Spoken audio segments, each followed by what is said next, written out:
Vamos agora à redação na Tribuna de Limeira, bate um papo com o jornalista Antônio Cláudio Bontorim, que já está preparando mais uma edição para esse final de semana. Antes de mais nada, seja muito bem-vindo, Cláudio, um abraço. Grande abraço, Beto, grande abraço a todos que nos acompanham aqui pelas ferramentas digitais do Farol de Limeira, né? Nós estamos iniciando mais um fechamento de edição desse final de semana e também nos preparando para um final de semana de inverno com calor, né? Porque a gente já percebeu que não vai esfriar, como o próprio Dr. Paulo disse agora, é mais 15 dias ainda, é a previsão do tempo que teremos para uma leve esfriada, né? E também é o período que deve chover alguma coisa aqui na região, deve chover alguns, pelo que eu vi, acho que 10 ou 15 milímetros de chuvas, né? E com as chuvas vem posteriormente o frio, né, Beto? Como acontece normalmente nesse período, né? Mas concordo com você, parece que não vai fazer muito friozinho esse final de semana, não. Cláudio, hoje você vem tratando da CPI, do MEC, mas mais propriamente da atitude do presidente do Senado, né, do Pacheco, em relação a esses pedidos de CPI. Cláudio, o que você tem a dizer? Pois é, Beto, essa é aquela CPI, né, conhecida da literatura brasileira lá, que foi sem nunca, que foi sem nunca ter sido, né? Se não me engano, é uma frase da Tieta do Agreste, do Jorge Amado, né?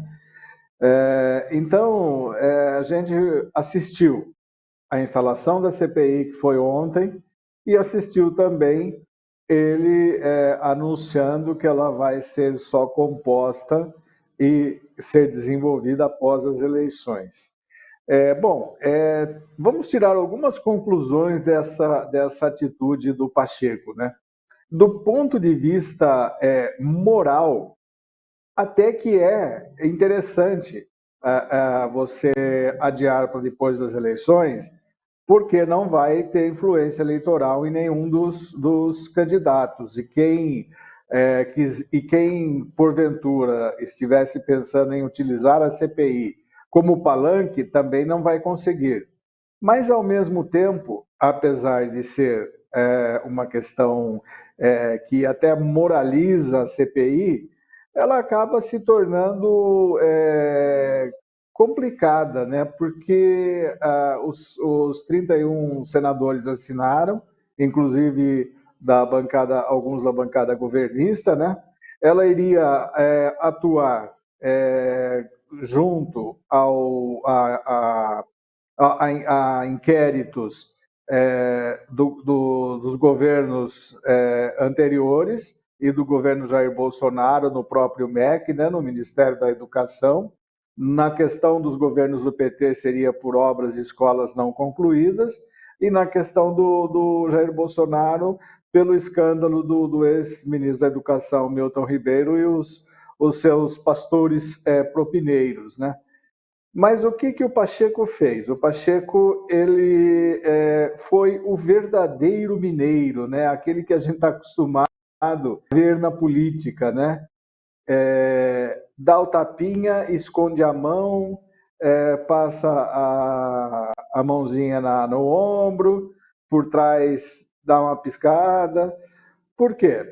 Ele não quer irritar o presidente Bolsonaro e não quer também desagradar o ex-presidente Lula, que é o candidato que está à frente das pesquisas, investigando os mandatos de ambos. Então, ele foi realmente um político mineiro. Ele agiu de uma forma a controlar essa situação, porque se o Lula for eleito, ele não desagradou o Lula. E se o Bolsonaro for eleito, ele também não desagradou o Bolsonaro. Então, por que eu falei que ela foi sem nunca ter sido? Porque após as eleições, ganhe quem ganhar, vença quem vencer as eleições gerais, aí no caso eu estou falando exclusivamente da presidência da República, né, que é onde os fatos estão desenvolvidos, né? Ela não vai ter mais função. E acredito que tanto Lula quanto Bolsonaro vão agir, vão atuar para que ela de fato não aconteça. Ou se acontecer, que seja mais branda. Tem coisas para serem investigadas? Tem. Em ambos os mandatos? Em ambos os mandatos. Tem muita coisa para ser elucidada, mas com certeza vai ficar por isso mesmo, Beto. A questão de saber se essa CPI pode ser determinada pelo STF, ainda nós não temos certeza, né? Porque agora estamos no recesso judiciário já, né? Vai começar o recesso parlamentar também, não sei se haverá o recesso por causa das eleições, mas a questão é essa, né? A CPI já nasceu sem uma função específica e, pelo que nós pudemos observar das atitudes do presidente do Senado, ele procurou instalar a CPI para não ser obrigado pelo STF dessa forma iniciar imediatamente as investigações e também, né, para que ele possa aí ter um fôlego e respirar um pouco mais até o período eleitoral, né? Em novembro, com certeza, essa CPI já não vai ter interesse mais para ninguém, Beto.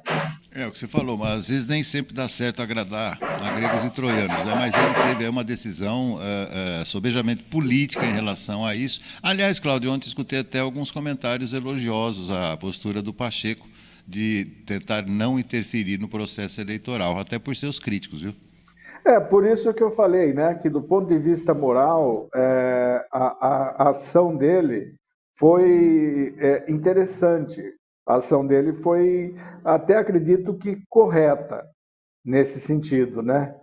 Mas é aquela velha história, né? Se você já tem o objetivo, ou seja, você já tem as assinaturas, se você instalou essa comissão parlamentar de inquérito, protelá-la para novembro está em desconformidade com tudo quanto é prática que a gente possa imaginar, né,